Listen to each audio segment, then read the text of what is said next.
Tu viens à l'instant de m'insulter et d'insulter toute la famille. C'est ton droit de penser que je suis comme toi parce que tu es mon frère. Que Dieu maudisse ma mère d'avoir enfanté un bâtard de ton espèce. Dans notre douar, nous respectons et nous défendons tout le monde. Dans notre famille, il n'y a qu'un fils de chien de ton genre qui ose mentir de la sorte en affirmant que nous l'avons laissé tomber. Tu m'as causé un tort irréparable en essayant de ruiner ma réputation auprès des autres douars. J'étais disposé à te venir en aide. Tu m'as insulté et malgré tout, je t'aurais pardonné, aussi stupide que tu es. Mais tu as franchi la limite qu'un homme d'honneur peut supporter. Tu as insulté notre douar, la fierté de notre existence. Maintenant, je t'ordonne de sortir d'ici. Les hommes, les vrais, ceux qui n'ont rien à prouver au sujet de ce qu'ils ont dans le pantalon, ont à discuter des suites à donner de tes incroyables agissements. Après avoir jeté un regard débordant de haine et de rancœur sur tous les hommes, Hamid sortit de la grande salle de la maison des invités sans prononcer un mot. Il y eut ensuite un petit intermède qui dura près d'une bonne heure. Rabat avait fait servir le café et des gâteaux en abondance à tous les participants. Après cette pause bruyante, le débat put commencer normalement. Rabat consulta sa montre. Il n'était pas loin de minuit. La plus grande partie des discussions porta sur la gravité des propos tenus par Hamid. Et sur ce point précis, personne ne s'accorda. À 3h30 du matin, un ancien finit par proposer d'en venir directement aux sanctions. Il fallut encore attendre une petite heure durant laquelle on discuta de l'opportunité d'en venir aussi vite à la question des sanctions. Lorsqu'on parvint à trouver un compromis, Rabat demanda une pause et fit servir de nouveau du café et des gâteaux. Enfin arriva le moment crucial, celui où il fallait se décider à prendre des sanctions. Et ce fut Rabat qui ouvrit les hostilités. Jamais, de mémoire d'homme, le douar n'a connu un tel précédent. Cet enfant de putain des bas quartiers de la ville que je refuse de considérer comme mon frère mérite une leçon si exemplaire qu'il devra l'emporter avec lui en rejoignant son prochain domicile éternel. L'enfer, pour ne pas le nommer. Je propose donc de l'exclure définitivement du douar et de lui refuser l'argent qu'il demande.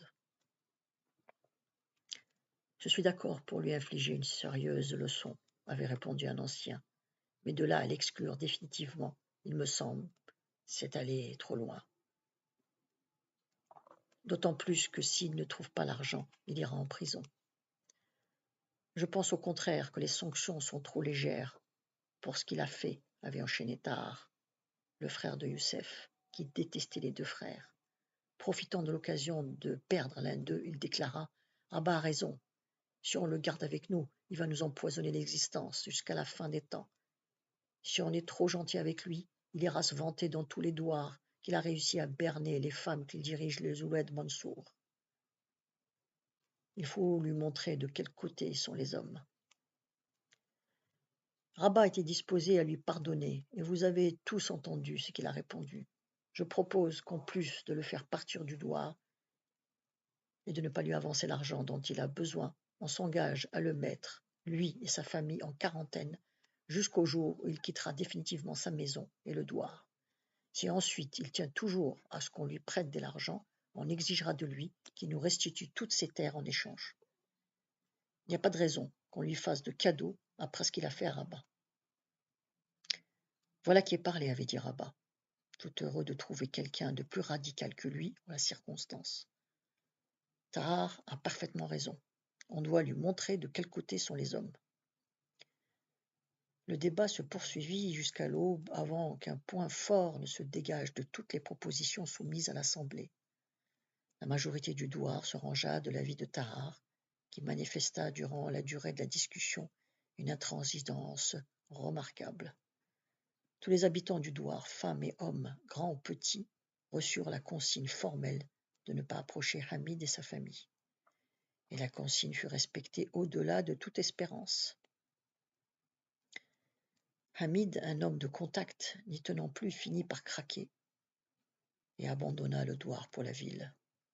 Pendant des mois, il avait essayé vainement de se faire une raison. Mais le 5e mois, il ne put supporter l'isolement et se résigna à partir. Il quitta sa maison dans l'indifférence la plus totale. Il restitua l'ensemble de ses terres et reçut de Rabat la somme convenue. Puis, il se fit oublier de longues années. Bien qu'il n'en laissât rien paraître, ce triste épisode dans la vie du douar affecta très durement Rabat. L'homme, qui avait le don d'anticiper et de prévoir les événements, s'était fait piéger sur le terrain où il excellait. Il n'avait jamais envisagé sérieusement que l'un de ses proches lui plante un couteau dans le dos. Il ne s'était jamais préparé à cette éventualité. Dans sa conception de la vie, la grande famille du douar formait une zone hors commerce. Dès qu'il sut qu'il venait d'emprunter le chemin de la fortune, il exclut le douar de son terrain de chasse et le rangea dans la catégorie du périmètre sévèrement protégé. Pour lui, comme pour la plupart des membres du douar, la famille était une entité à part, une entité qui ne pouvait souffrir d'être associée aux querelles aveugles de ce monde. La famille était le fondement de la vie. Elle rappelait qu'il existerait toujours sur terre un espace de paix qui supplante les bassesses des hommes. Mais ce coup bas porté contre lui l'emmena à plus de réalisme. Il marqua aussi un tournant décisif dans sa vie. À la lumière de cet événement, il devint vital pour lui de prospecter d'autres horizons.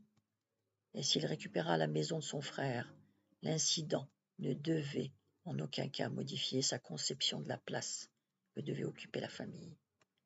Il mit les terres de son frère dans les biens indivisibles du douar et élargit ses bontés à destination des membres du douar. C'était une manière de calmer sa conscience, car l'incartade de son frère lui avait donné pour la première fois de sa vie un sentiment de culpabilité. Grâce à la générosité de Rabat, le douar évita de sombrer dans une misère certaine les années suivantes. Et selon la rumeur insistante, c'est ce Rabat qui songeait à donner sa fille au négligeable Youssef. Le ciel se couvre rapidement, l'orage menace. Il peut éclater à tout moment. En cette saison, les orages sont brefs, mais d'une violence inouïe. Ils déversent des trombes d'eau sur la terre, durcie par la sécheresse de l'été. Elle ne peut absorber. En quelques minutes, les chemins deviennent impraticables et des torrents se forment dans les dénivellations. Youssef accélère le pas. Il veut atteindre le douar avant de recevoir un déluge sur la tête. Il sait le douar tout proche. Il le devine derrière la colline. Encore quelques instants, pense-t-il, et je serai tiré d'affaire. Il franchit rapidement le plateau coiffant la colline et arrive à hauteur de la fontaine située à une centaine de mètres de lui seulement. C'est l'unique point d'approvisionnement en eau du douar. Combien de douars envient cette fontaine qui coule à flot, quelle que soit la sécheresse? En effet, jamais dans l'histoire du douar la fontaine n'a privé les habitants de son eau. Les familles viennent à chercher à dos de mulet et remplissent 2 gros bidons de 20 litres chacun. Au moyen d'une corde liant les 2 récipients, les bidons sont hissés sur le dos de la bête. Les anciens ont accolé à la fontaine un long abreuvoir pouvant recevoir simultanément une trentaine de vaches. De cette extrémité du plateau, on a une magnifique vue plongeante de la grande cuvette abritant la famille des Ouled Mansour, les enfants du téméraire Mansour. La légende familiale raconte qu'après avoir conduit ses proches à cet endroit, à la suite d'un épuisant exode forcé dans le désert, l'illustre et intrépide Mansour s'en était retourné combattre envahisseur turc avec ses hommes. La légende ne mentionne pas ce qu'il est devenu. Le fond de la cuvette donne naissance à un oued terriblement capricieux.